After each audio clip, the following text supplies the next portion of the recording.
and welcome to a very special episode of the NDTV Auto Show. It's December and that means winter is here, the best time to explore the country. So we tied up with Volkswagen India to embark on a scenic journey through the breathtaking Western Ghats in premium, comfortable and spacious Volkswagen Taigun. Join us as we indulge in delicious food, soak in stunning landscapes and dive into adventure on our way from Mumbai to the scenic hill station of Mahabaleshwar. Here is a special report by Tushardeep Singh. Be it the Polo or the new age Taigun, Volkswagen has always thrilled the Indian market with premium and performance-oriented cars. The German brand is very close to my heart and synonymous with safety. Not just me, I believe every Volkswagen owner in India will agree with this. I was recently a part of Volkswagen Experiences, an initiative that upholds the spirit of community-driven tours and adventure. The journey takes you through the majestic landscapes and helps explore rich cultural traditions. The convoy I was part of was headed from Mumbai to Mahabaleshwar through the scenic Western Ghats. I made wonderful memories, learned the science of strawberry cultivation, and explored the beautiful landscape of Mahabaleshwar in my Taigun. Come, join me and be a part of this quest, and who knows, this can be your next weekend getaway as well.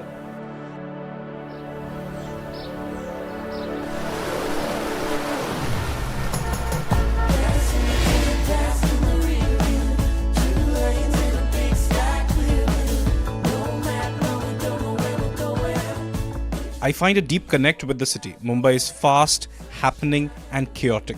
My Taigun is a perfect tool for the organized chaos that is Maximum City. For this weekend, I've set out on a journey to find freedom out of my busy schedule, about which I'll tell you more on the way. I started early to not get stuck in the traffic. The Atal Setu has been a boon for us. Escaping the city was never this easy. The peace of mind that comes with owning a Taigun is also incredible. It's a supremely safe SUV. The beauty of Maharashtra is in the scenic views. The roads can be congested and challenging, but within an hour or so, you'll be out of the city. My calling today is take me towards the strawberry capital of India.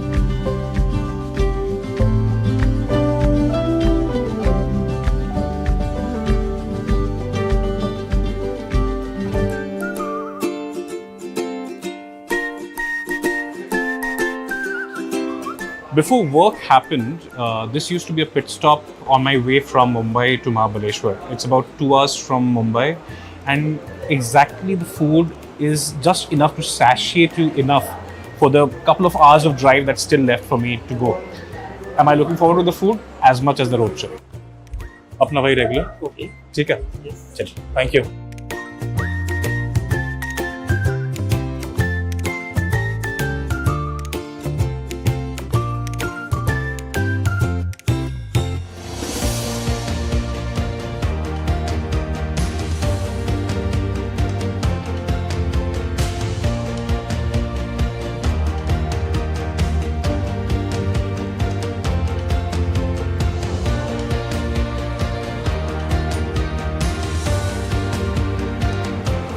The Taigun comes with two engine options, the 1 litre turbo petrol as well as the 1.5 litre TSI petrol engine with the DSG gearbox. Given the roads on right now, the Mahabaleshwar Ghats, you have no points for guessing what engine option I will choose. This is essentially black ribbons strewn across the hillside, and the Taigun makes little work of pounding through these roads. They're tight chicanes, technical corners, long sweeping turns, and Taigun just bombs through all of them. The Taigun then is perhaps the most agile of the SUVs in its class. The tires are always unrelenting, just staying the course where you want them to be. The steering inputs are light and always accurate, working in tandem with the tires to give the best sort of handling.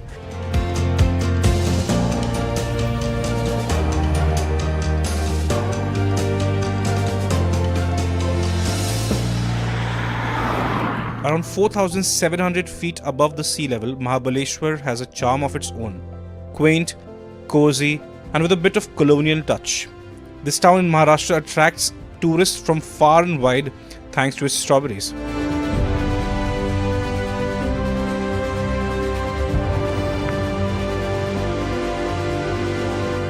This is the strawberry plant that actually is planted across the entire farm here, about 25,000 such saplings.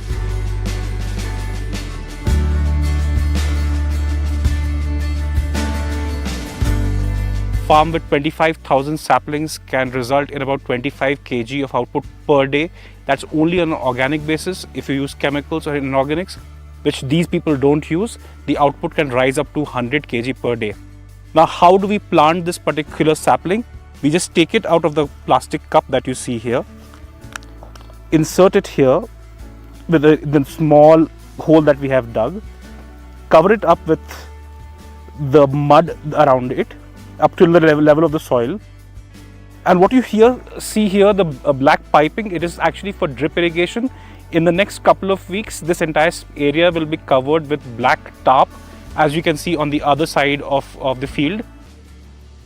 This should start flowering in about January to June, the harvest, the plantation period. You should first see a white flower come out, followed by a yellow. Inside of it is yellow, which transforms into the red strawberry eventually that you see.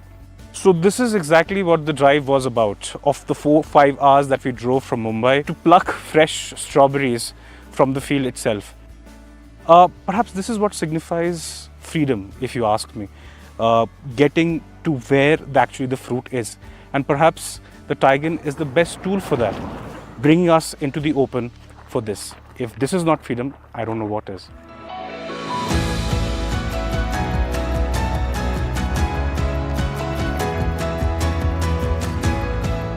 Who doesn't love road trips? I frequently venture out for trips like these with my family and they enjoy the ride comfort of the Taigun. But behind the wheel, I feel assured. Both Taigun and the Virtus have scored a 5-star rating at the global NCAP crash tests. It instills a sense of confidence in me. Not just a rating, Volkswagen has standardized 6 airbags across all the variants of the Taigun and the Virtus. I'm a tech geek and I truly believe the Taigun is loaded to the T. Its 10-inch infotainment is crisp and the readouts are clear. On days I forget to bring the USB cable, I have little to worry about. The Taigun comes with wireless connectivity and a charging pad, which ensures I don't miss out on entertainment on the go. The list goes on, but the cabin exudes a sense of solidity and premiums, something that makes me feel the Taigun is a great package overall.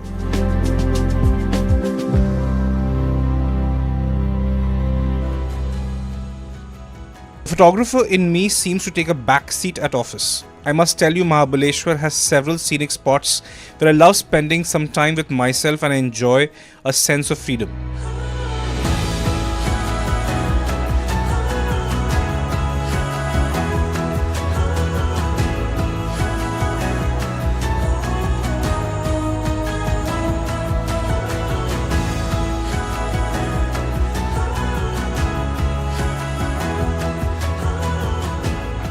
Around 7 kilometers away from the Mahabaleshwar town, one of the most fascinating natural wonders is Elephant's Head Point. Its unique rock formation resembles the shape of an elephant's trunk. The point offers a breathtaking view of the lush greenery of the Sahyadri mountain range and its deep valleys. Stunning, isn't it? Nestled in the lap of the Sahyadris is the Vena Lake, spread across 28 acres. It's hard to believe that the lake is artificial, having been constructed by the then ruler of Satara in 1842. This is the kind of place that I like, closer to nature, away from the madding crowds. How do I get here? Definitely in my Taigun. Mahabaleshwar has some of the greatest views possible, but the roads are not much to talk about. Most of the stretches are single carriageways, but why do I care? I have the Volkswagen Taigun at my disposal. Locals say the best time to visit Mahabaleshwar is during the monsoon. The Lingmala waterfall formed by the Vena river is in full glory during the rainy season.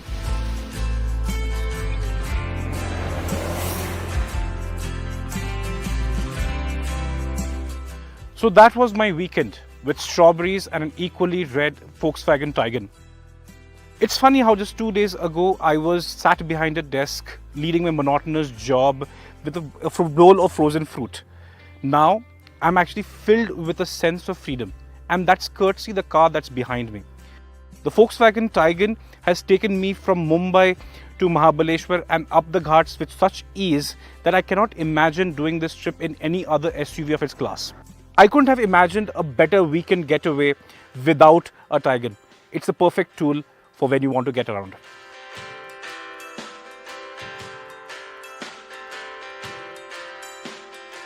Wasn't that an incredible journey? It's making me want to take a road trip of my own. Speaking of which, I'm also behind the wheel of Taigun, and let me tell you, it's a game changer. The performance is outstanding, making everyday traffic feel like a breeze. Hold that thought, because we slip into a short break, and after the break, an interview that you would not want to miss. Welcome back to this very special episode of the NDTV Auto Show. 2024 has been an incredible year for the Indian automotive industry with remarkable growth and innovation.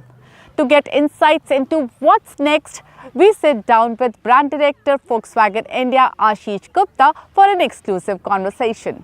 Hello and welcome to NDTV Auto. I have Mr. Ashish Gupta with me. He is the Brand Director for Volkswagen India. Thank you so much for your time, sir. Thank you for coming. Sir, 2024 has been an exciting year. Yeah. But how has it been for you and the overall industry? I think the industry has done pretty well, and if you look at it, last year the industry ended at around 4 million, and I'm sure by the end of December we'll reach around 4.2 million. That's a 5% growth over a very high base. We are almost with the third largest car market in the world, and with the base being so high, a 5% growth by the industry I think is impressive. I think this year has been a little bit about I would say expectations being higher than the reality, but at the end of the day, if you look at it, a 5% growth is a very impressive growth by the market. If I look at Volkswagen, this year was more about consistency, making sure that we stabilize our volumes, we stabilize our brand, we stabilize our dealers. So that's something which we set out to do.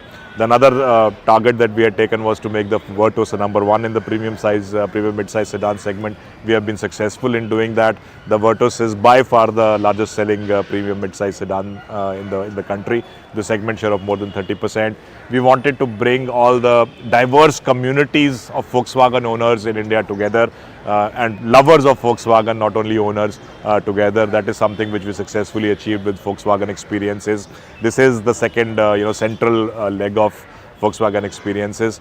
But along with that, I think a lot of micro activities on Volkswagen Experiences going around the entire country through our dealerships. So this is a movement which will gather pace even more in the future years.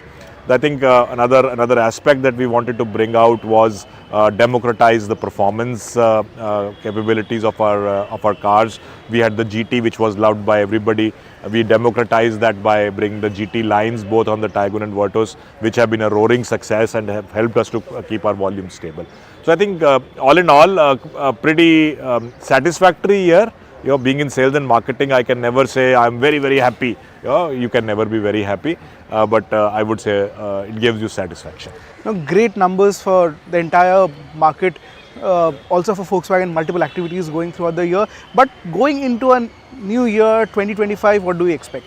See, I think next year, I think, again, the base has even gone up. If I look at the market, I would expect a 3 to 4% growth and not more next year.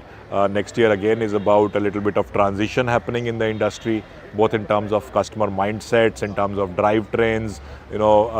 Customers are also right now thinking about, if I buy a car today, next 5 years, what is going to happen? How is electrification going to take off? Are there other alternates available to me? So I think there is a lot of transition happening in the market, and 25 and 26 are going to be 2 years then where you will see, I would say, a shift in how the market operates. Yeah. So in that kind of a scenario, I would expect a 3 to 4% growth in the market for 2025, not more. I would be pleasantly surprised if it is more than that. So within that scenario, I think this is where every manufacturer, along with the customers, is also trying to find their place. What is the ideal strategy? What is the ideal product mix? What is the ideal body styles we have to go for?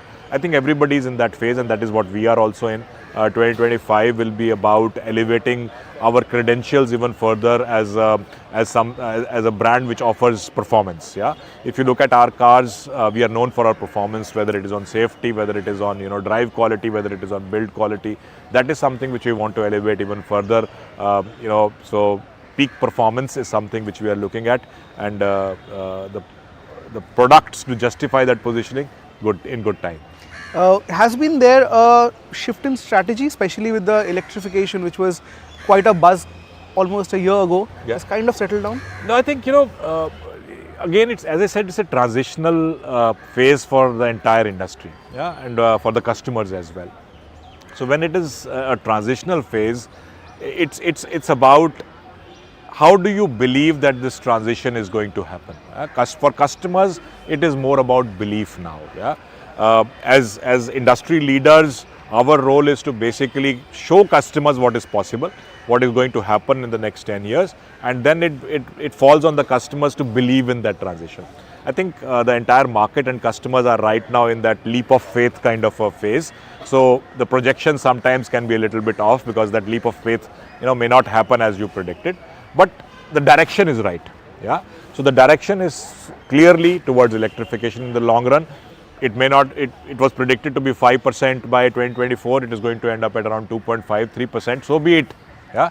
Even 3% of a 4.2 million market is quite a high number. And you already have products ready? Yeah, so ready, but it also depends on a little bit of how the policy is, under what policy you bring it, how is the ecosystem in terms of vendors and everything developed to be able to bring it in mass volumes. But definitely 2025 and 26 is when the inflection point will happen in India, and we will actually know at what pace that transition will happen. A major trend to look out for. But one of the action-packed cars has been the Virtus. Yeah. It has changed the overall dynamics of the segment. Yeah. Numbers are in favor of the car. A, what is really driving the sales of Virtus? And B, do you see an inclination towards sedan coming back with SUVs trying to balance out? No, I think, if you look at the success factors of the Virtus, I think first of all, it's the package, the dimensions, the features in that dimensions that this car provides. I would say the exciting design that this car has brought into this segment.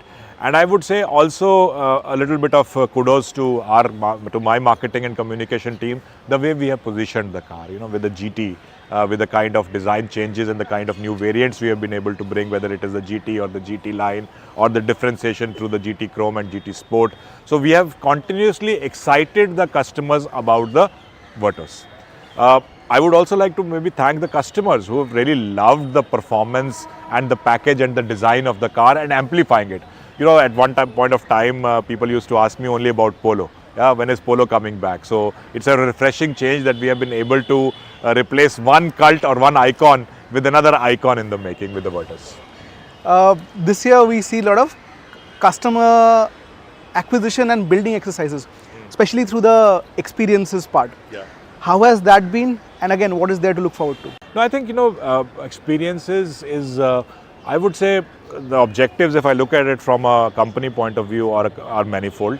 The first objective I would say is to give one common identity to the lovers of Volkswagen, whether it is owners, whether it is people who just love the brand and who want to own it at some point of time. Bring those emotions and those feelings under a common umbrella so that we can channel that energy. Secondly, I think also is to give a kind of emotional feel to the brand. Yeah. So at the end of the day, whatever you experience, you end up sharing with your friends, family, and the world at large. Today, social media is everywhere. So even if I am experiencing it today, I can share it with 100,000 people or 1 million people in 1 second. So I think it does give us that kind of a platform where those emotions can be amplified to many-fold. Instead of us talking about it, people who really have driven and have experienced Volkswagen talking about it. Great. My last question is about the used car market. Volkswagen has entered that pre-certified cars. How is that market doing, and how is your business up to? I think that has been a focus area for us for the last 4 or 5 years. Just to give you some figures, in 2017, my entire network in India used to sell around 3,000 pre-owned cars. Last year, we ended up selling 30,000. So that's a 10-fold increase in 3 or 4 years. And this year, I think, if all goes well, by end of December, we'll end up selling close to 35,000 used cars. So again, that has been a very successful leg for us. From a brand point of view, the pre-owned car business does not bring any revenue or any profit to me. But I have to see from the larger picture. From the larger picture point of view, first of all, it helps me to get even more customers connected to the brand. Today, a customer in the market may not be able to afford or buy a Volkswagen, but buying a pre-owned car through Volkswagen certified pre-owned, he already is experiencing the brand, which builds brand affinity over a long time. So whenever he wants to buy a new car, I am sure his first point of contact would be a Volkswagen showroom.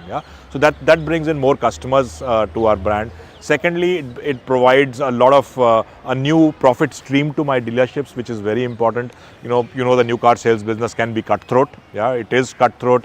You have to pander into a buyer's market where the new car sales business may not always be profitable. So the pre-owned car business also provides a revenue and profit opportunity for our dealerships. It's always great to talk to you, candid and elaborate. Thank you so much for your time. Thank you. Looking forward to the experience, and I'll see you very soon. Enjoy it, please. Thank you so much. Thank you. With that, it's a wrap on this very special episode of the NDTV Auto Show. I hope you enjoyed it. Don't forget to subscribe to NDTV Auto's YouTube channel, and you can follow us on your favorite social media platform. From all of us here, we wish you a very happy new year and see you next week. Take care. Bye-bye.